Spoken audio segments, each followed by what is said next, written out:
Hi, I'm Dr. Aditya, urologist, Archana Hospitals, Madinaguda.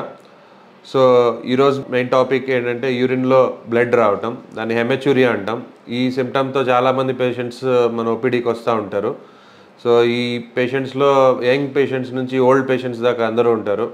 So యూరిన్లో blood అనేది రావటం అనేది చాలా అన్కామన్.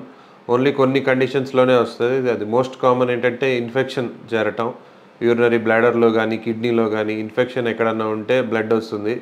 అండ్ నెక్స్ట్ మోస్ట్ కామన్గా స్టోన్స్ ఉన్న వాళ్ళకి కిడ్నీస్లో కానీ యురేటర్లో కానీ బ్లాడర్లో స్టోన్స్ ఉన్నా కానీ యురేత్రా అంటే యూరిన్ వచ్చే ద్వారంలో ఎక్కడ స్టోన్స్ ఉన్నా కానీ ఈ బ్లడ్ రావటం అనేది కామన్.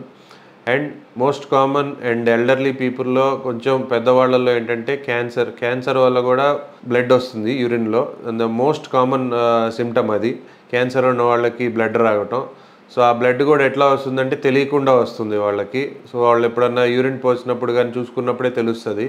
సో అది one of the most dangerous sign, అది యూరిన్లో బ్లడ్ ఉండటం అనేది. సో మీ ఎవరికైనా కానీ యూరిన్లో బ్లడ్ పోవటం కానీ ఫీవర్ కానీ ఇంకేమన్నా ప్రాబ్లం యూరిన్లో పోసేటప్పుడు నొప్పి ఉండటం కానీ వీళ్ళు ఏ సిమ్టమ్స్ ఉన్నా సరే ఇమీడియట్గా వచ్చి చెక్ చేయించుకోండి, దానికి ట్రీట్మెంట్ చేయించుకోండి. Thank you.